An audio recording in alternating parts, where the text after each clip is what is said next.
Bien, entendiendo que ya estamos en grabación, ya estamos en tiempo también. Así que, bueno, mi nombre es Orlando Pérez. eh, Voy a estar como presidente de esta sesión.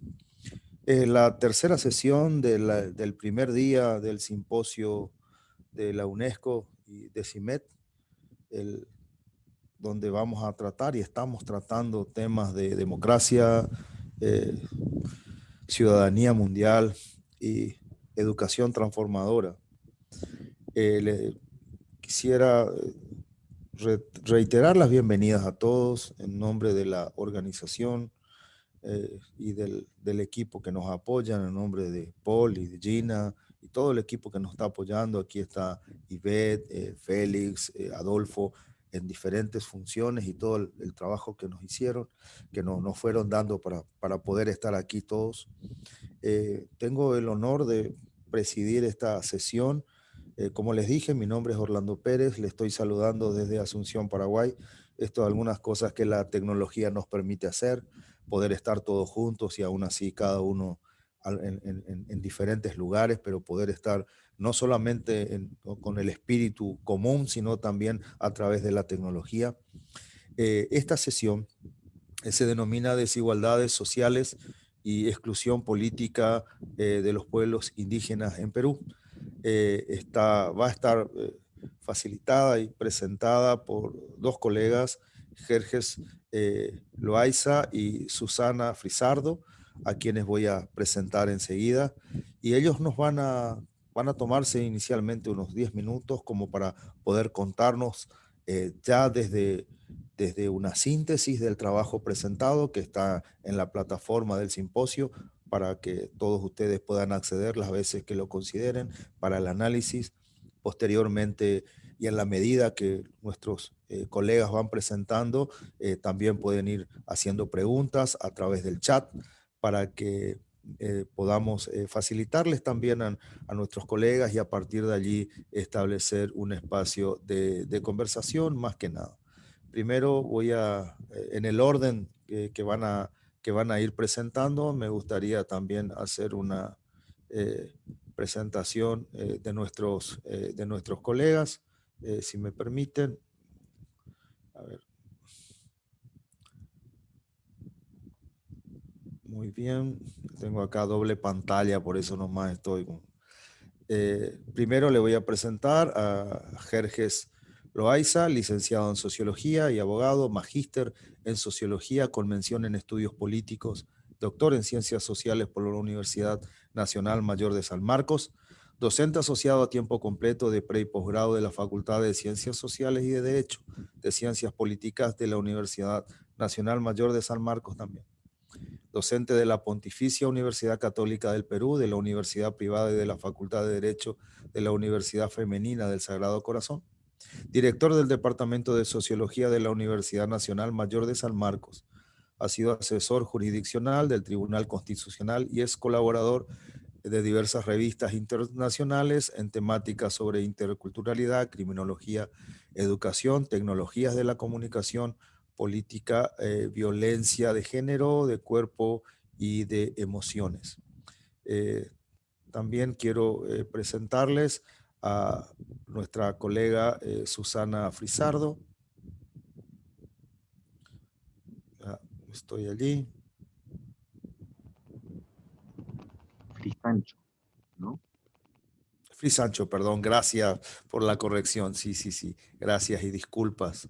Eh, la doctora Susarda Frisancho es doctora en Psicología del Desarrollo por Fordham University, psicóloga educacional por la Pontificia Universidad Católica del Perú, profesora principal del Departamento de Psicología de la misma universidad, coordinadora del Grupo de Investigación en Cognición, Aprendizaje y Desarrollo, especializada en desarrollo cognitivo y moral, educación moral y ciudadana, y en los procesos psicológicos que subyacen a la educación formal y no formal con enfoque intercultural.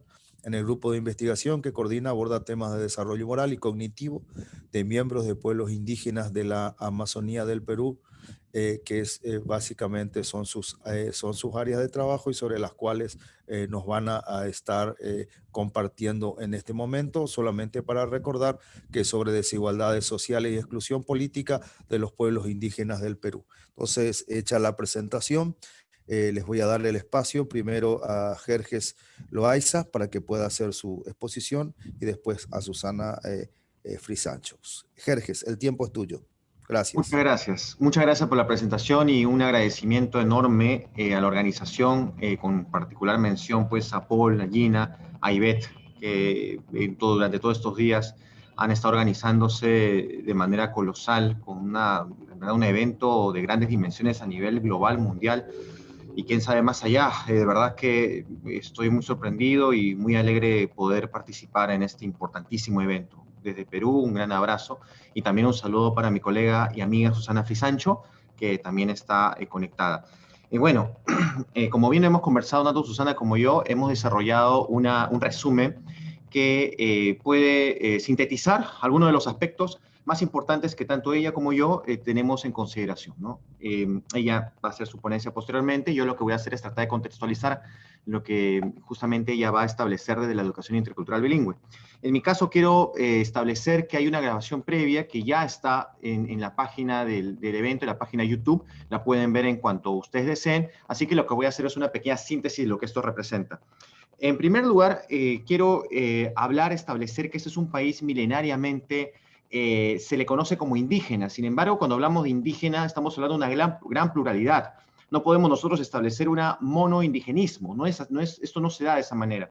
La palabra indígena ha pasado por diferentes denominaciones, estigmas, diferentes etiquetas que hay que tratar de descolonizar. Esta palabra descolonizar nos lleva hasta la precisión de la descolonialidad del saber y del poder, que nos indica que muchos de los términos, las terminologías, las visiones, las perspectivas con las que nosotros tratamos de entender, conocer o tratar de explicar los fenómenos latinoamericanos, sudamericanos, nacionales, peruanos, terminan siendo una estrategia de control, de dominación. Por lo tanto, tenemos que tener mucho cuidado con las terminologías.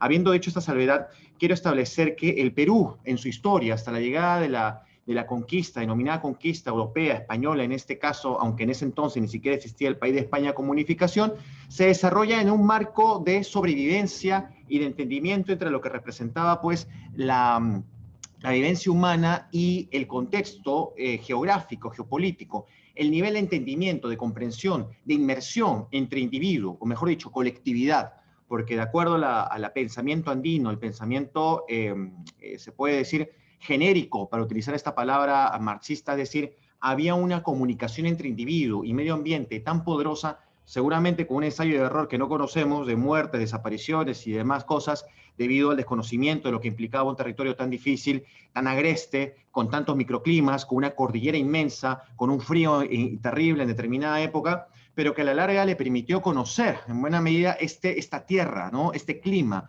tener un control vertical de los pisos ecológicos extraordinario que le tomó algunos cientos de años conocer, reconocer y explotar al máximo. Esto, tener una idea, una concepción de lo que representaba los canales de irrigación, lo que representaba la arquitectura, poder entender y conocer muy bien la naturaleza, al punto que el día de hoy desconocemos cómo lo lograron debido a que no reconocemos la técnica que utilizaron. Al momento de la conquista, sin embargo, se desarrolló todo un desarrollo, puede decirse, de convivencia entre la República de Indios y República de Españoles, ¿no?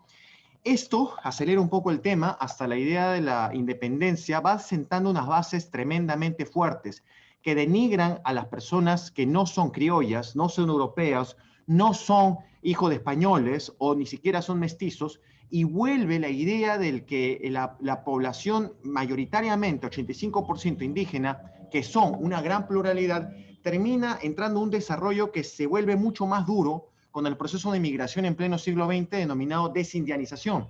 Este proceso de desindianización no se crea que se desarrolla únicamente por un Estado que no gobierna para todos, que lo voy a comentar en un momento más, sino se desarrolla además por una serie de partidos y de ideologías políticas que no conciben, salvo excepciones como las de Mariátegui, relativas al menos, que no conciben el pensamiento plural, que no conciben la concepción culturalmente hablando, sumamente diversa dentro de este contexto. Y lo único que hacen es imponer una visión de las cosas. Lo único que hacen es imponer una ideologización, por ejemplo, entre clases sociales, cuando en el caso peruano no existían las clases como tales porque existían dominaciones entre gamonales e indígenas que eran yanaconas. O sea, el yanaconaje era una suerte de subordinación, un vínculo entre súbdito y amo de control absoluto de la fuerza del trabajo que se tenía. Entonces, teníamos una situación terrible que recién se rompe en 1968 con la famosa reforma agraria.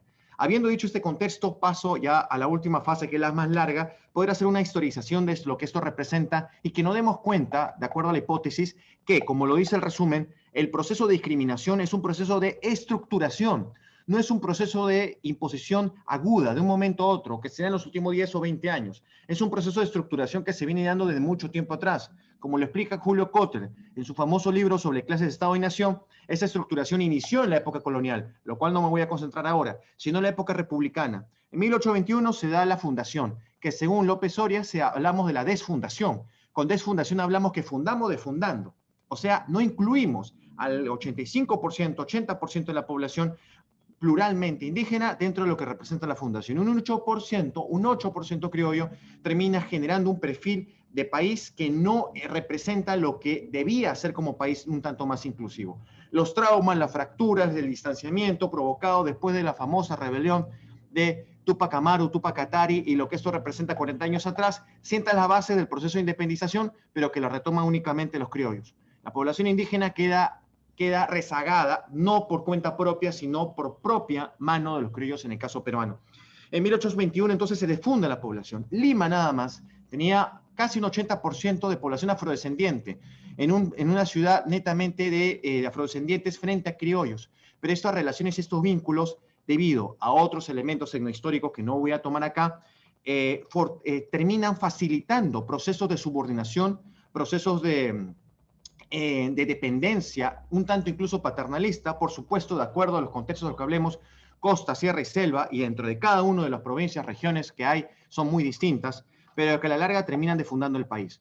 Esto, por supuesto, hay una continuidad todavía de lo que es la tributación indígena, elemento muy negativo, y aquí empieza un elemento educativo que seguramente Susana lo va a profundizar ya desde lo que ella va a establecer de manera especializada. O sea, la fundación del Estado a través de una educación positivista, que no reconoce en absoluto lo que era el Perú, sino que lo que va a hacer es importar una visión, una estructura netamente positivista de cómo debe ser el ciudadano en buena cuenta, sin tener en consideración de cómo era nuestro país realmente. En primer lugar, la educación termina siendo una condición, se convierte en una condición impositiva de la ciudadanía. Si no sabes leer y escribir, no puedes ser ciudadano, entendiendo que leer y escribir era lo que te hacía una persona coherente o capaz de opinar. Algo completamente falso y equivocado, por más que lo haya dicho el famoso Bartolomé de las Casas, o sea, Bartolomé Herrera, perdón, decir y establecer que solamente se puede ser ciudadano si se sabe leer y escribir, porque si no sabe leer y escribir, tu ciudadanía es puramente falsa.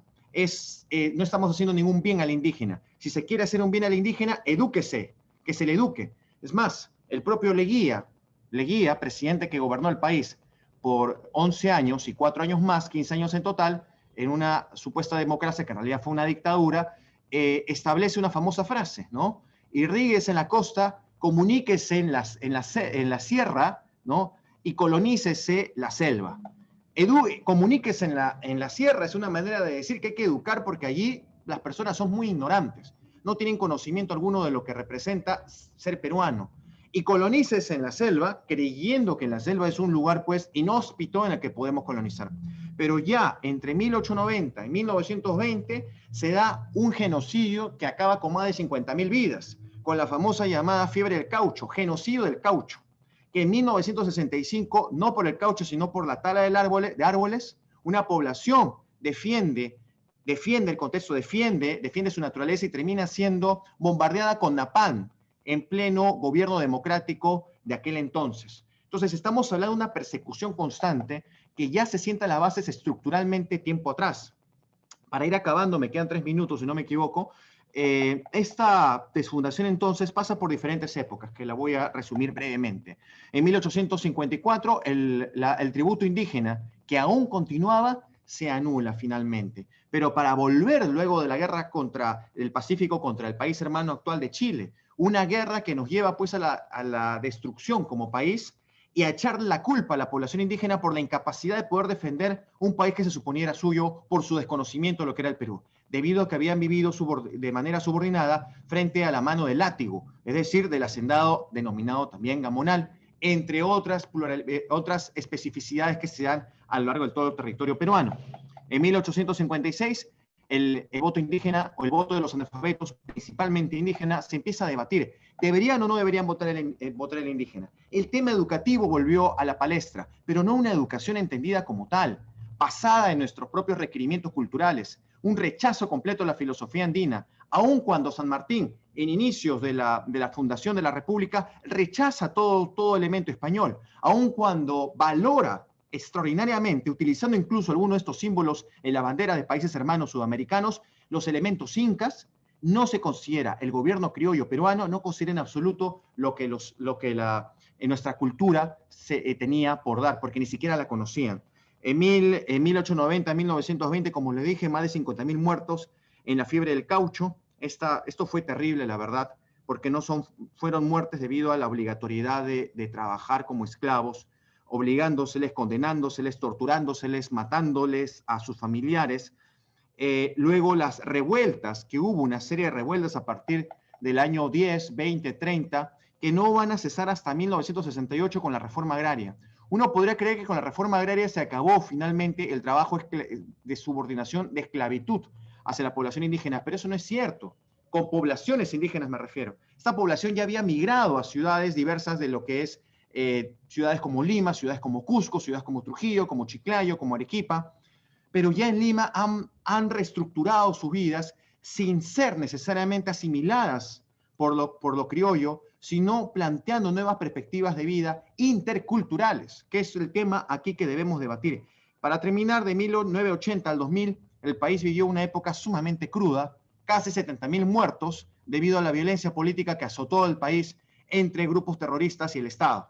Esto, por supuesto, según el informe de la CBR, tiene como conclusión, tiene como consecuencia que un 75% de las víctimas eran personas que no tenían el castellano como idioma materno. O sea, quechohablantes, aymarahablantes o algún otro idioma no castellano. O sea, esa es la continuidad, la estructuración. O sea, definimos y delimitamos el racismo y la discriminación no como un aspecto netamente basado en la discriminación por color de piel, sino en la discriminación geográfica, en la discriminación cultural, en la discriminación idiomática, la discriminación incluso de cosmovisiones religiosas. Todo esto nos ha conllevado no solamente a hacer a un lado a estas grandes cantidades, grandes mayorías del país en las que yo me incluyo, porque mis padres mismos fueron migrantes, sino también de lo que representa nuestra propia historia, en un sentido no solamente social, sino en un sentido asesino, de matanza, de genocidio, de destrucción, que aparentemente al día de hoy continúa de una manera u otra debido a que ese es otro tema ya, pero a las legislaciones, a las visiones tan cerradas, tan limitadas que se tiene con poblaciones en términos extractivistas, en términos de contaminación medioambiental, en términos de incapacidades para poder suscribir más convenios y demás. En síntesis, esto es lo que quería decirles, hablarles un poco de esta estructuración a modo general, y ahora doy pase a mi querida colega y amiga Susana Frisancho. Gracias. Gracias, Jerjes, muy amable.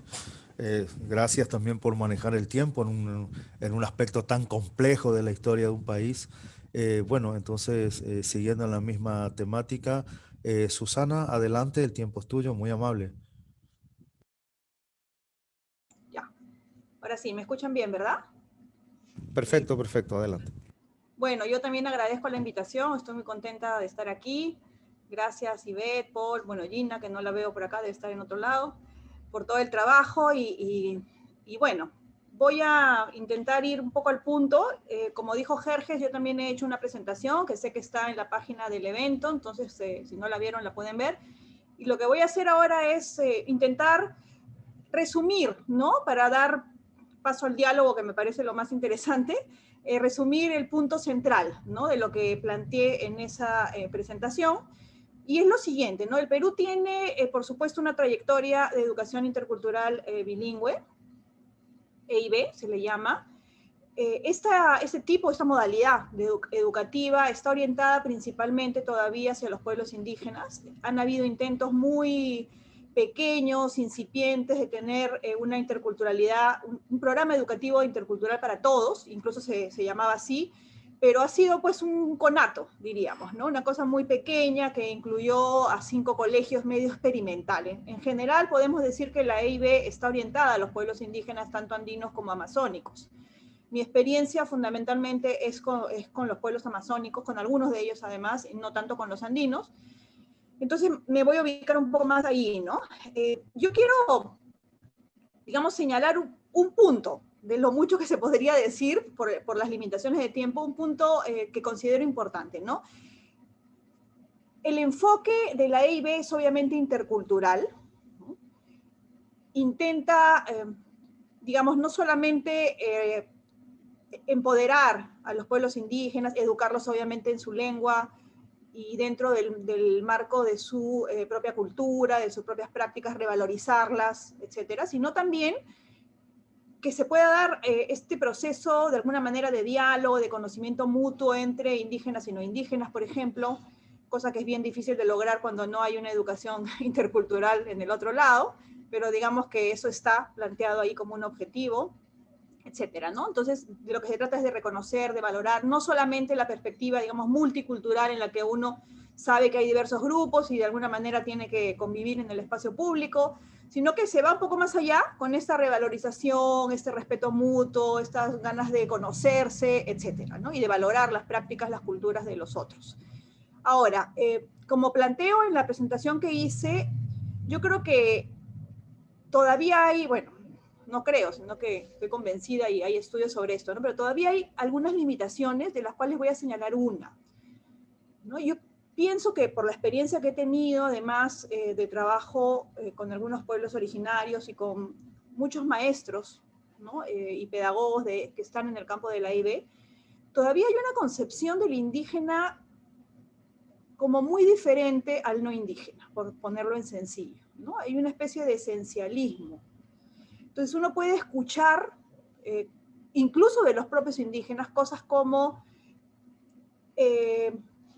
esto, un contenido X que se quiere enseñar no corresponde a nuestra cultura, esto no nos deben enseñar porque no es nuestro, los indígenas no piensan así, piensan asá, tú valoras eso porque no eres indígena o porque eres de la ciudad, pero nosotros no lo valoramos porque somos indígenas, o cosas un poco más radicales, ¿no? Como todo lo malo nos ha venido de ustedes. Eso, muchísimos indígenas dicen eso. O sea, antes no había robo, ¿no? No mentíamos, ahora mentimos, ahora robamos, pero lo hemos aprendido de ustedes, y etcétera, ¿no? Entonces, lo que está detrás, desde mi punto de vista, uno de los factores que está detrás de esta manera, ¿no? Digamos, de dividir a las personas, es una confusión que me parece importantísima de poner sobre el tapete. No veo espacios para eso, por lo menos en el Perú, pero es una confusión entre lo que significa el desarrollo del pensamiento de cualquier ser humano, es decir, aquello que tenemos de universal, porque indígenas o no indígenas, todos somos seres humanos, entonces, ¿no? Tenemos una raíz biológica y tenemos capacidades cognitivas y de construir nuestro pensamiento, digamos, similares a pesar de las diferencias y las particularidades culturales, ¿no? O sea, hay una confusión entre eso y las cosmovisiones. O sea, entre razón, diría, por un lado, y cosmovisión. La razón entendida como las capacidades lógicas del pensamiento de cualquier ser humano, más en la línea de lo que trabajarían psicólogos como Piaget, por ejemplo, en cuya línea yo me adscribo, y la cosmovisión entendida como las maneras de interpretar y de dar significado al mundo. Entonces las personas a veces no diferencian una cosa de la otra, y esto es bien problemático. Al no diferenciar una cosa de la otra, por ejemplo, hay muchísima resistencia, por mencionar un tema, a trabajar cuestiones de derechos humanos, porque mucha gente considera que los derechos humanos son occidentales, aunque no lo crean. Más aún, bueno, sobre todo con temas de valores, ¿no? Que son más peliagudos, pero incluso aparece con, digamos, contenidos curriculares que uno pensaría que sí son universales, como las matemáticas. Y todavía hay personas que dicen, no, pero tal concepto, por ejemplo, no sé, el área, no es un concepto que les sea propio, es un concepto que viene del capitalismo y entonces no hay que enseñárselo. O sea, es realmente una confusión entre razón y cosmovisión que me parece peligrosísima, peligrosísima. Esto nuevamente aparece, y con eso no sé cómo estoy de tiempo, pero aparece, por ejemplo, en discursos muy bien intencionados, pero desde mi punto de vista muy peligrosos. Pongo un ejemplo, ¿no? Los amazónicos, los indígenas amazónicos son los guardianes eternos de la selva.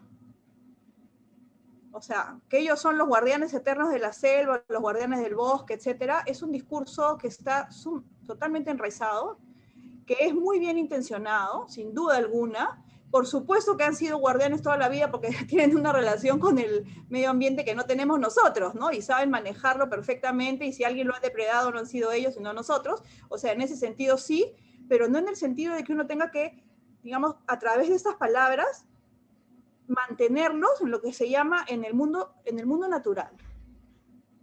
O sea, ¿por qué van a ser guardianes ellos nomás y nosotros no? Y además eternos, como me dijo una vez una lideresa del pueblo Shipibo. Mira, ha venido la ministra, me dice, y nos dice que somos guardianes y encima eternos. O sea, si yo quiero salir de acá de donde estoy y irme a otro, no puedo, porque soy guardián eterno. O sea, poner a un indígena en ese rol implica justamente haber esencializado lo que significa ser indígena, ¿no? Y estar del lado, aunque sin darse cuenta, desde mi punto de vista, de estos discursos conservadores que te dicen que si no tienes plumas no eres indígena, que si no estás en ¿no? Que si tienes celular no eres indígena, que si no estás en el bosque no eres indígena. ¿Verdad? La raíz, bueno, yo soy psicóloga y por supuesto a mí lo que me interesa es sobre todo, digamos, poder poner sobre el tapete que los procesos de construcción del conocimiento son similares. Nosotros hemos hecho en el grupo de investigación varios estudios en esto. A mí me gustan mucho y me gustan mucho los temas y creo que son interesantes, donde se muestran cómo a partir de sus supuestos, lo que se llama supuestos informacionales, es decir, a partir de la información cultural que ellos manejan, ¿no? Más allá de si esa información, eso no es científica, no importa. Son los supuestos, ¿no? Con los que viven en su cultura. Es a partir de esos supuestos, sin negarlos, sin excluirlos, que ellos razonan en términos morales, por ejemplo, ¿no? Del mismo modo que lo hace una persona que no es indígena. Se cuestionan, se conflictúan, piensan en la justicia, por ejemplo, otra vez, sin dejar de creer en la brujería, por ejemplo, que es un estudio que hicimos. O sea, la brujería es una realidad para ellos, y a partir de esa realidad razonan si es justo matar o no matar al brujo, por ejemplo, que sería equivalente a la pena de muerte, qué tipo de pena se le debe aplicar, si la pena es proporcional, cómo podemos estar seguros de que en verdad es brujo, cómo podemos hacer, ¿no? A veces algunos dicen, hay que recibir la acusación de brujería de varios, no solo de uno, porque si es de uno nos podemos equivocar y, ¿no? Y matar a un inocente, mejor es criterio jueces, tal cual hacemos nosotros, criterio jueces, pero digamos dentro de un supuesto informacional cultural.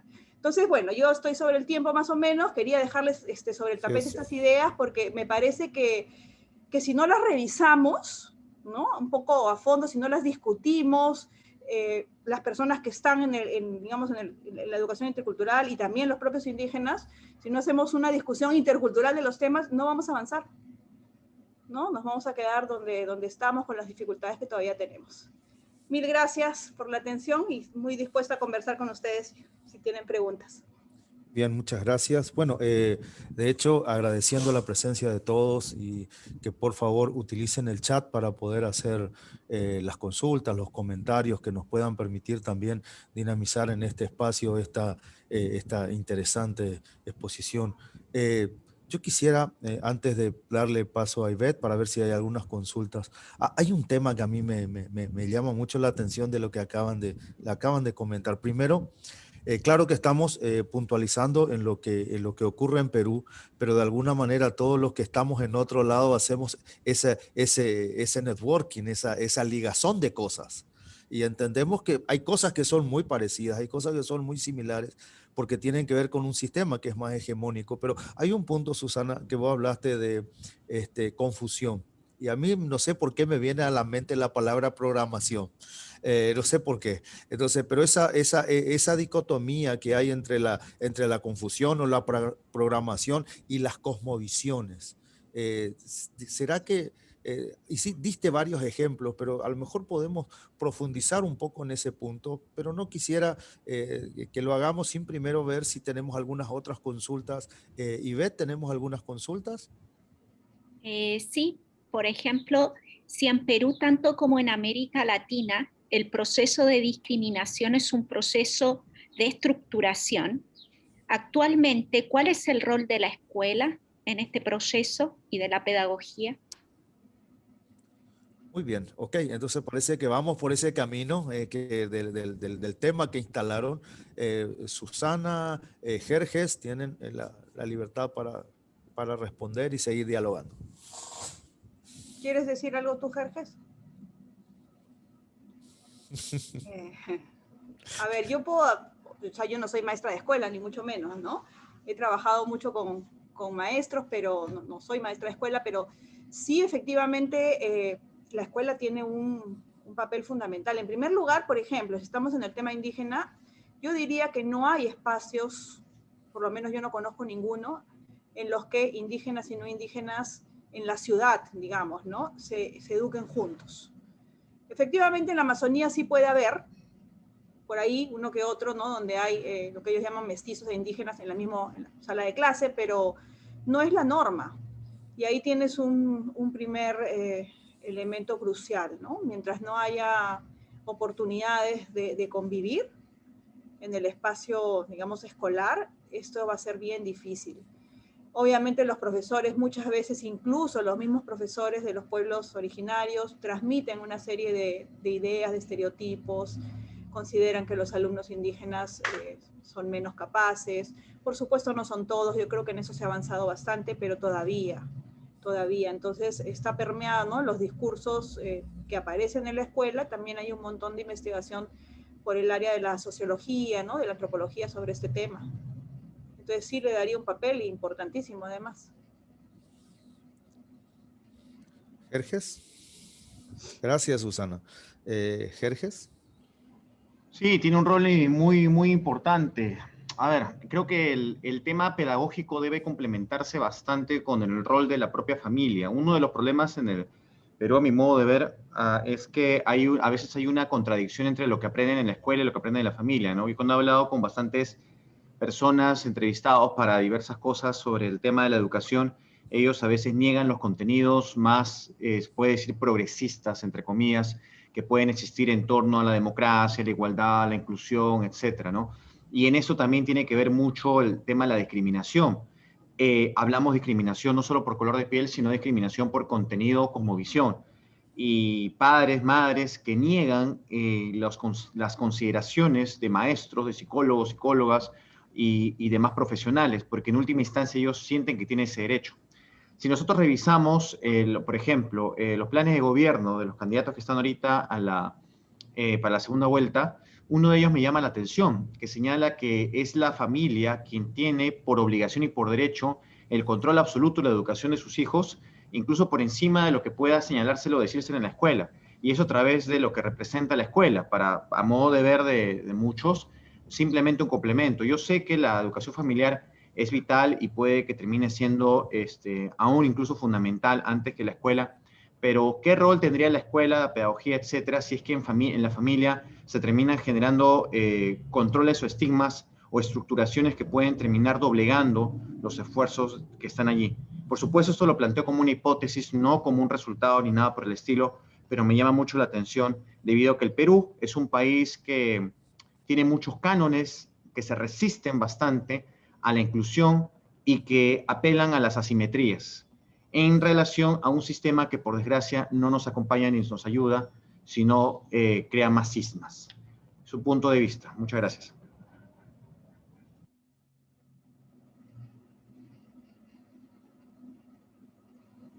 Hay otra pregunta.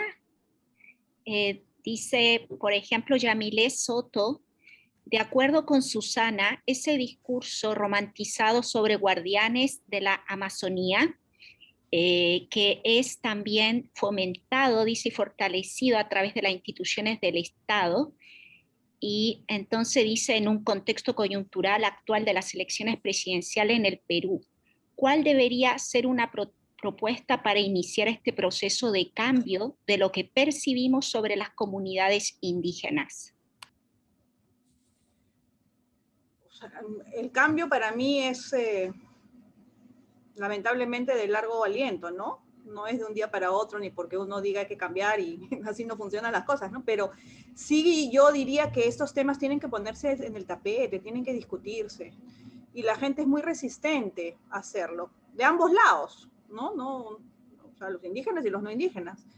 Y la gente que está en el Estado, en realidad, efectivamente, a veces llevan este punto de vista, aparece desde los programas curriculares a nivel micro, en algunas actividades que se proponen para los niños, hasta en cuestiones mucho más grandes, ¿no? En discursos políticos, etcétera, pero desde mi punto de vista, la única manera de que esto vaya cambiando es teniendo un debate abierto y público sobre estas cosas. Y llevar el tema y debatirlo y discutirlo y analizarlo y bueno, pelearte pues con gente, ¿no? Pero como aquí todo, a veces no, se quiere evitar un poco la confrontación, entonces estos temas no se plantean como son, ¿no?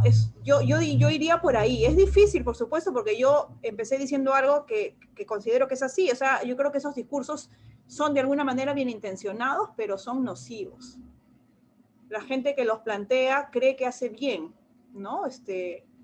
Digamos, esencializando un poco a estas personas, teniendo ese tipo de discursos sobre ellas, cree que eso lo descoloniza más bien, los reivindica, ¿no? O sea, la intención es positiva, pero creo que el resultado no. Entonces hay que ponerlo en la agenda, digamos, ¿no? Bien. Esto es un tema esto, porque en realidad se da en nuestros países en donde nosotros tenemos un fuerte componente de originario. En Paraguay también se da este tipo de discusiones. Hablábamos hace un rato que nosotros tenemos como un idioma, como un idioma nacional el guaraní. Sí, claro. Sí, pero ocurre lo siguiente, nosotros hablamos del idioma nacional y hablamos que del guaraní, nosotros nos sentimos muy orgullosos de que podemos, algunos en comparación con otros, hablar más fluidamente o no el guaraní, pero en el fondo estamos en realidad haciendo una, ¿cómo decir? Estamos reivindicando un idioma de casi 6 que existen. Mientras uno se reivindica, hay otros 5 que están por desaparecer. Y reivindicar el idioma no quiere decir reivindicar la persona. Exacto. Porque los pueblos están teniendo los mismos problemas. Por eso yo hacía ese paralelismo. Y hablando sobre todo por lo que Jerjes comentaba del tema más en el macro, ¿cómo es posible? Y ahí viene, no sé si es una pregunta, pero es un interrogante así. ¿Cómo es posible generar espacios de discusión cuando los grupos predominantes, que por lo que vemos son minoría, pero predominantes al fin, lo que han generado son sistemas de exclusión? ¿Cómo generamos estos espacios de debate?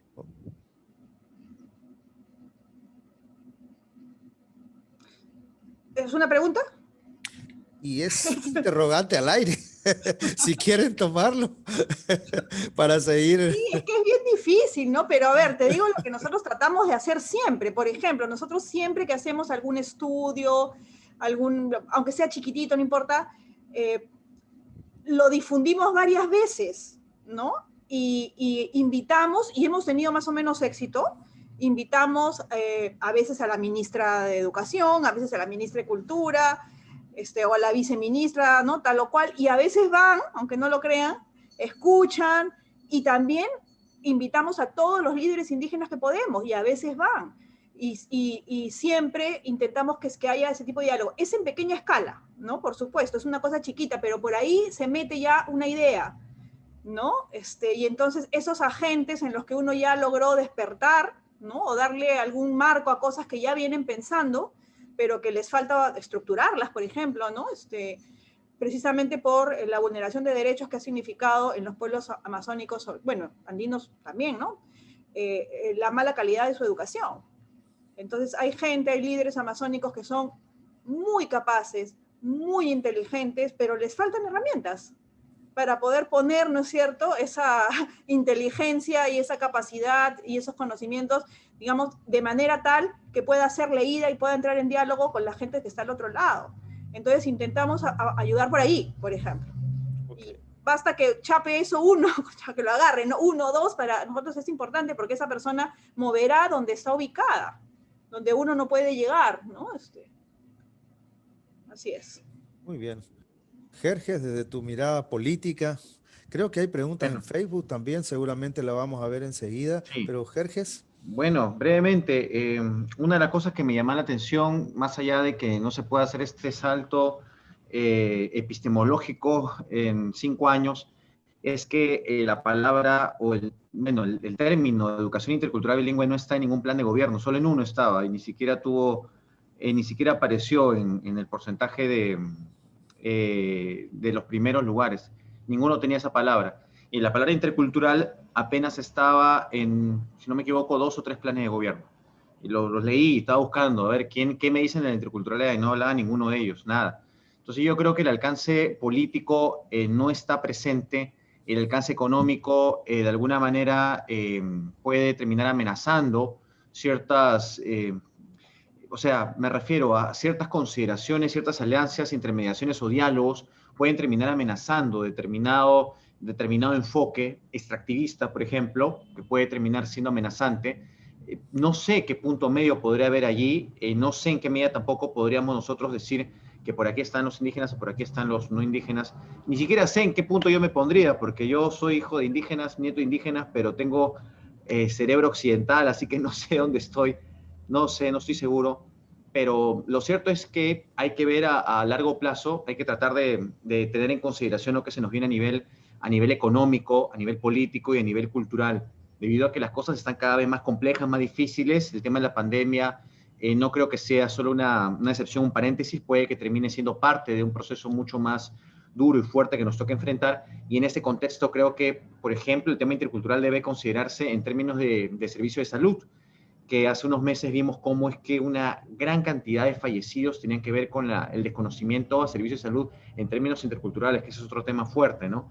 Y ahí tiene que ver bastante el tema de educación intercultural. Eso podría decir así en términos generales a modo de meditación así hablada, ¿no? Meditación en voz alta, así como estamos haciendo, pues sí, realmente estos son cuestiones bien complejas, porque creo que otra de las palabras que se fueron incluyendo acá es el del romanticismo. Y yo creo que hay muchos de estos aspectos entre la intención o la no, bueno, la intención en cualquiera de los extremos, pero que aunque parezca, hay tantos discursos inclusivos que parece que están también fomentando la separación o la desigualdad. O sea, justamente por parecer tan unificados terminamos o se terminan justamente generando algunas especies de confrontaciones. Aquí hay una pregunta, creo yo, seguramente va a leer Ivette, hay un comentario de Libardo y hay otro de Liliana. Sí, vamos a comenzar con el de Libardo. Adelante. Sí, él dice que se ha visto que los pueblos indígenas en América Latina, los gobiernos han utilizado un poco el discurso en las políticas nacionales a su conveniencia, y esto siempre se ha quedado en el discurso. Entonces, ¿cuál es la responsabilidad mundial de incluir a las poblaciones indígenas en las políticas de Estado? Jorge, te la dejo esa para ti. Oh, ese fue un centro así, cabeza y gol, centro, cabeza y gol, dicen así los que saben de fútbol. Adelante, Jerjes. Sí, estaba tratando de leer la pregunta, estaba leyéndola porque es bien larga. Que es la de Libardo, ¿cierto? Sí, así es, Jerjes. Y le agradecemos mucho a Libardo por su intervención. Sí, es una pregunta un poco complicada, ¿no? O sea, la vuelvo a repetir en voz alta porque es bien larga, ¿no? Lo cual está bien. Han utilizado con conveniencia los espacios mentales internacionales cuando se ven las políticas nacionales de cada país, se ve que el discurso se queda en eso, en discurso. Claro, ¿no? En Colombia el discurso del gobierno está enfocado a la educación, cuidado y protección medioambiental, sin embargo el mismo gobierno firma y autoriza explotación de los bienes naturales. ¿Cuál es la responsabilidad mundial de incluir a las poblaciones indígenas en política de Estado? Bueno, son dos preguntas distintas, creo. El tema me parece que pasa por... A ver, pasa que estoy acá con todo abierto, ya. El tema pasa por entender que O sea, hay un enfoque, hay una entrada extractivista en América Latina, y sin esta entrada, pues, o sea, los países necesitan dinero para poder pagar no sé, los profesores, pagar los policías, crear escuelas, instituciones. Entonces, hay una necesidad de caer en una lógica de producción, una lógica económica de tendencia extractivista que termina siendo contradictoria a veces, o la mayoría de veces, contra lo que nosotros consideramos intercultural.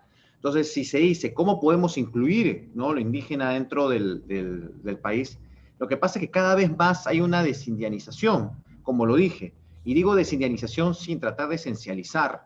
Digo desindianización desde un enfoque, desde una mirada, una perspectiva en donde el pensamiento con la naturaleza, como nos lo ha enseñado la estructuración a lo largo de mucho tiempo, a través de los andenes, a través del tratamiento del agua, a través de los canales de irrigación, a través de los dibujos de Guamán Poma Ayala. O sea, hay un trabajo colectivo muy poderoso, muy fuerte entre las poblaciones andinas y poblaciones también de otros espacios más no occidentales, que si bien es cierto se han venido occidentalizando a través de los últimos años, guardan en sí algunos aspectos que entran en diferencias con lo que plantea el Estado-Nación, o en este caso con lo que plantea la globalidad, ¿no?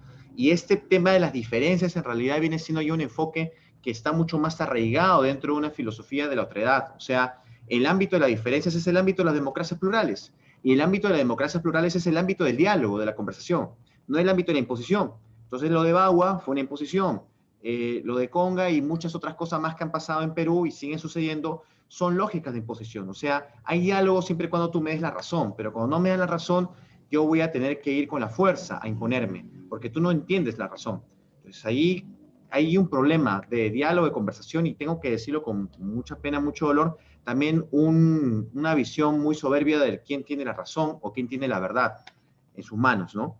Y hasta que no haya un mayor diálogo, una mejor mesa de coordinación y diálogo, creo que va a ser bien complicado, y esperemos eso no genere más víctimas de las que ya han habido en la historia peruana. Muchas gracias. Creo que hay una pregunta ahí de Liliana Barón. Y es un comentario, es largo, un lo voy a comentario. leer. Sí, dice, hay gobiernos que presentan políticas de inclusión, pero prácticamente son una forma de adornar gestiones, pues esas políticas no vienen acompañadas por reformas que permitan llevar a la práctica con éxito la inclusión de la que hablan. Por ejemplo, cuando un niño no vidente o un indígena tiene la posibilidad de ser atendido en un establecimiento educativo, pero eso se convierte en una posibilidad de matricularse y estar, pues no hay capacitación para los docentes, ni cambios en las infraestructuras, ni dotación, entre otras cosas que permitan que realmente sean atendidos como lo merecen. Sería un comentario, pero que también puede ser un poco pregunta en relación ya a la escuela. ¿Quieren hacer alguna reflexión sobre el punto o avanzar hacia otro punto en relación a este? Estaría totalmente de acuerdo, ¿no?, con lo que dice Liliana, y claro, eso finalmente son ideologías políticas, ¿no? O sea, es lo que está detrás de ese tipo de prácticas es un marco ideológico. Y el marco ideológico viene acompañado, entre otras cosas, de qué tanto realmente reconoces y respetas al otro y al que es diferente. Entonces hay gente que no los reconoce y no los valora. Y le daría lo mismo si desaparecen, y le daría lo mismo si no se educan. Por supuesto tiene que adornarse, porque eso no lo puede decir, entonces tiene que, ¿no?, digamos, haber algún tipo de políticas públicas, en fin, pero efectivamente, ¿no?, siguiendo, por ejemplo, la línea de la filósofa Martha Nussbaum, exactamente, si tú no generas las condiciones, ¿no?, para que las personas puedan desarrollar sus capacidades, es lo mismo que nada. O sea, yo te puedo poner una escuela, pero si tengo que caminar, no sé, 5 horas diarias para llegar y 5 para regresar, es como si no te lo hubiera puesto. Si el profesor no está entrenado, no tiene, ¿no?, si no te doy materiales, no sirve para nada, efectivamente. Y por eso es que es tan importante que esos temas estén en la agenda y que los propios, no sé, las propias personas se empoderen. Bueno, ¿qué es lo que pasa, no? Se empoderen y los exijan. Pero eso es una lucha constante, ¿no?, sin duda. Estoy totalmente de acuerdo con lo que plantea Liliana. Bueno, para completar, algo chiquito, sí, nada más. ¿Puedo? Adelante. Sí, adelante, por favor. Gracias.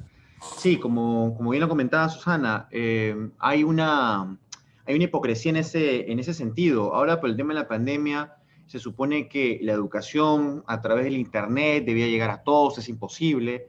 La radio, pues, se supo que en Puno habían niños que caminaban kilómetros solamente para tener señal de radio, y cuando agarraban señal de Bolivia, del país hermano de Bolivia, ni siquiera tenían señal de radio. Y lo más fuerte era que sus padres los acompañaban, porque sus padres tenían y tienen fe en que esa educación puede, pues, salvaguardarles, y como bien lo comentó Susana, puede arrancarlos de ese espacio de pobredumbre, de ese espacio de atraso, entre comillas, como ellos mismos lo pueden sentir y como el resto del país lo ve. Porque la idea, la perspectiva es, tú te encuentras en ese lugar, es la idea que se tiene generalizada en términos de prejuicios, claro está. Tú estás en ese lugar y te encuentras en esa situación porque no estudias, porque no te desarrollas, ¿no? Porque no te esfuerzas. Entonces, la idea de desarrollo de esfuerzo en un contexto en el cual no tienes suficientes herramientas o no tienes ninguna, termina siendo desigualdad. Y si esta desigualdad va de la mano con tu lengua materna, con el lugar en que te encuentras y, de paso, así como que extra, tu color de piel, entonces ya hablamos de otros elementos mucho más estructurados, ¿no? Y ya se dijo, pues, en el 1897 se escribió una tesis famosa de Clemente Palma, El porvenir de las razas en el Perú. Y allí hablaba cosas muy duras contra todo lo que no sea occidental. Era muy duro. Pero a la par también habían personas que hablaban en favor de poblaciones indígenas, pero lo veían de una mirada, como lo comentaba también Susana, esencialista, de una mirada muy romántica, que no ayudaba en absoluto, pero porque ellos mismos no tenían ni idea de lo que hablaban. No fue sino hasta mitad del siglo XX con Arguedas que tenemos una mirada mucho más indígena, en la medida que Arguedas era parte de esta comunidad. Y Arguedas es un extraordinario etnólogo, antropólogo, escritor, etcétera. Pero hubo un día en la década de los 60, 65, si no me equivoco, en que él entra en debate con los académicos de su época. Y este debate, por su libro famoso, Todas las Sangres, termina destruyéndolo, porque los académicos le dijeron que tus experiencias sirven poco porque son subjetivas y literarias. Y estamos ahorita en otros procesos sociales muy distintos. Y allí acallaron la voz de todo un pueblo, de toda una historia. Acto seguido, Arguedas pues quiso suicidarse por lo que había pasado, porque, y ahí vino la famosa frase, he vivido en vano, ¿no? Creo que hay que evitar pues este tipo de miradas de repente, y tener una visión mucho más íntegra, mucho más inclusiva, respetando justamente estas diferencias, para evitar esto que se ha comentado en la pregunta. Gracias. Bien, por favor, muchas gracias. Quiero hacer un link, quizás en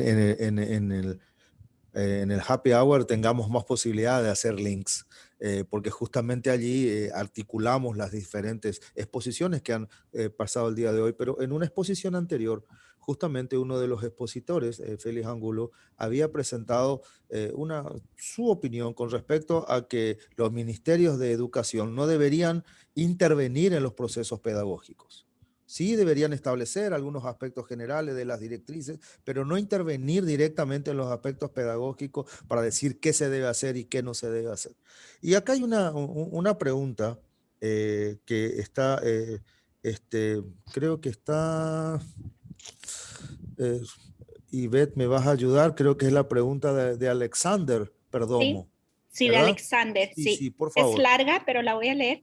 Dice, por favor, estamos a unos minutos del cierre, pero sí, igual vamos a ir conversando, por favor. Pues sí, dice, la política etnoeducativa formulada desde los ministerios de educación aportan realmente a la protección, legitimización, reconocimiento de las minorías ancestrales que son vinculadas a procesos formativos áulicos en perspectivas occidentalizadas.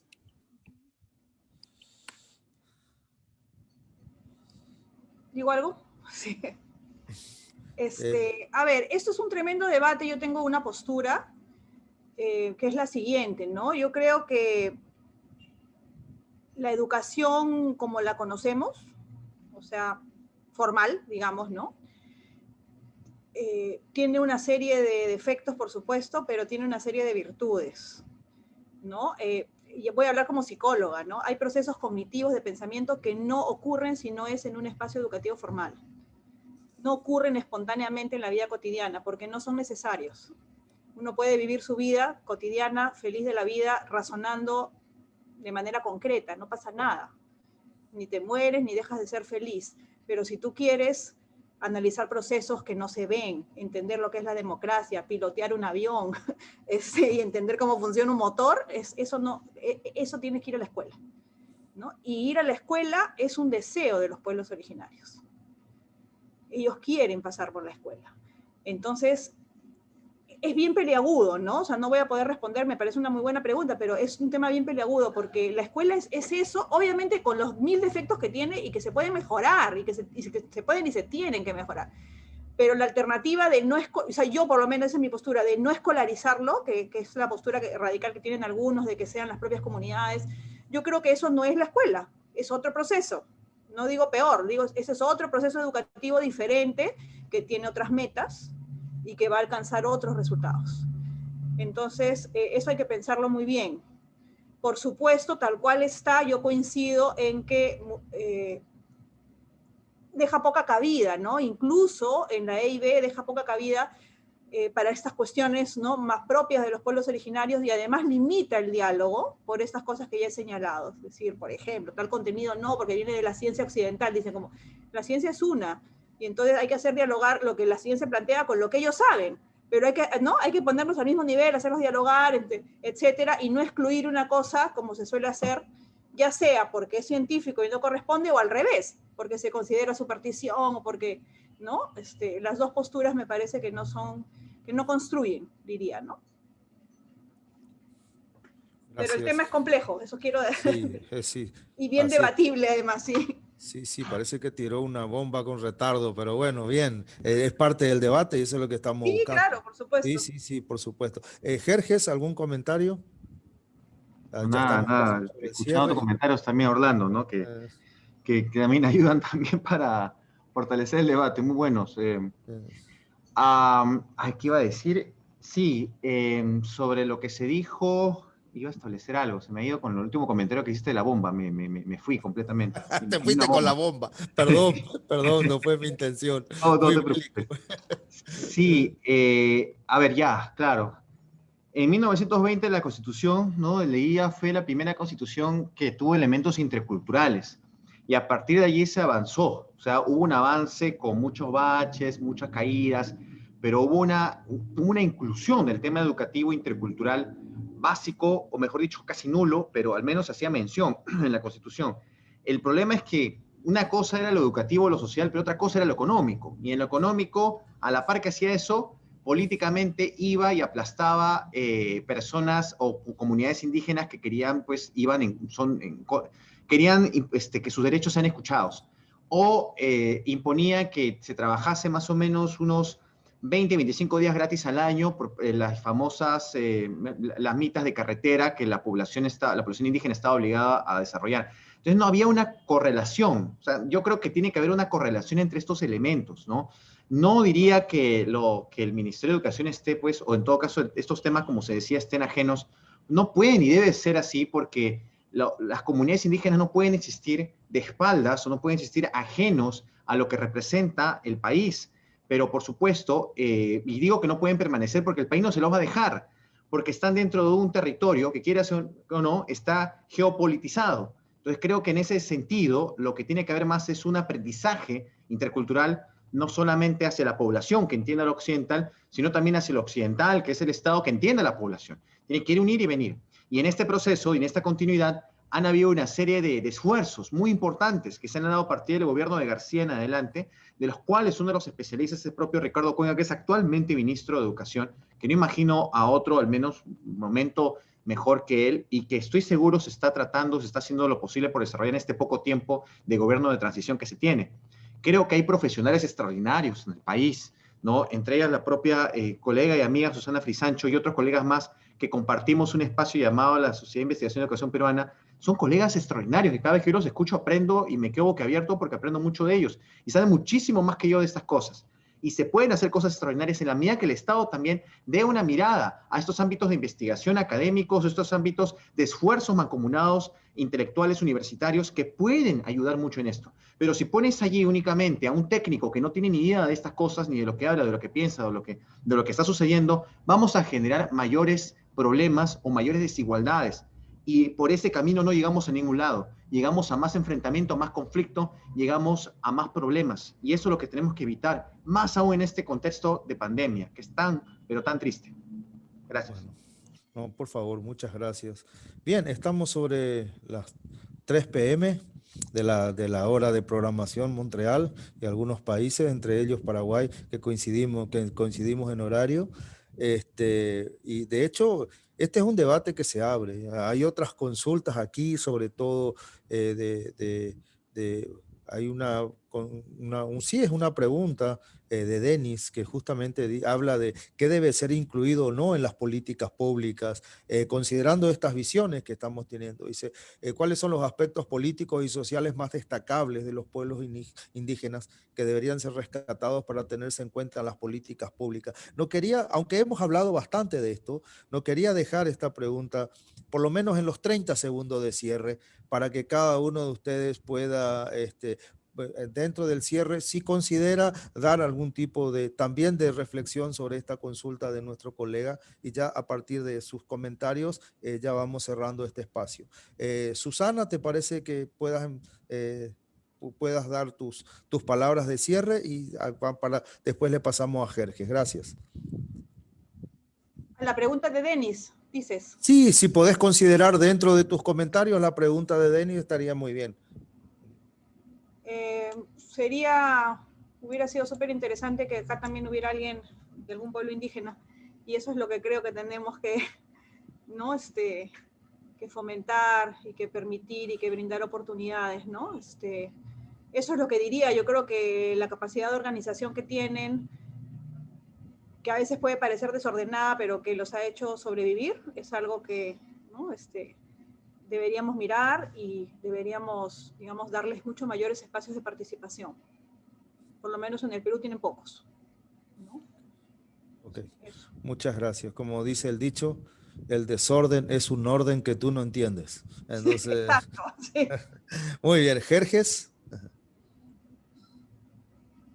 Bien, creo que hay que entender, considerar que no hay una población indígena, no hay 2, ni 3, ni 4. Creo que hay una gran pluralidad que con el tiempo van poco a poco interrelacionándose con el ámbito de la producción y productividad occidental, lo cual es saludable por un lado, pero por otro lado también van extinguiéndose todas estas visiones y cosmovisiones, que es lo más triste.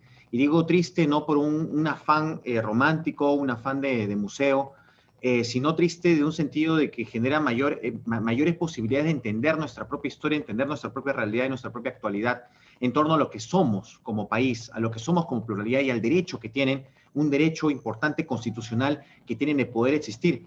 Una de las sentencias del Tribunal Constitucional criticaba duramente cómo es que en cierta localidad no haya ningún operador de justicia que sepa hablar el quechua, en una comunidad que se hablaba solo o casi enteramente quechua, y que no puedan hacer nada absoluto. Y eso es una sentencia que se emitió hace poco, la obligatoriedad que se hable el idioma de la población, determinados operadores de justicia y determinadas sentencias. Es algo que no existía hasta hace más de 5 años y está poco a poco existiendo. Para terminar, entonces, yo creo que hay principios importantes que vienen desde el conocimiento, ya andino me refiero en este caso, y que lo estudió muy bien Sterman, que tienen que ver pues con la relacionalidad, tienen que ver con la complementariedad, tiene que ver con la correspondencia, tiene que ver con la reciprocidad, y son elementos que tranquilamente podrían vivir en un modelo que nosotros podemos concebir como modelo occidental o modelo democrático. Pero a veces, debido a una serie de entrampamientos, nos olvidamos de lo que eso puede representar y a su vez no llegamos a entender, y seguramente no llegan a entender lo que esto representa como modelo occidental en el ámbito indígena y viceversa, considerando por supuesto que son muchas pluralidades.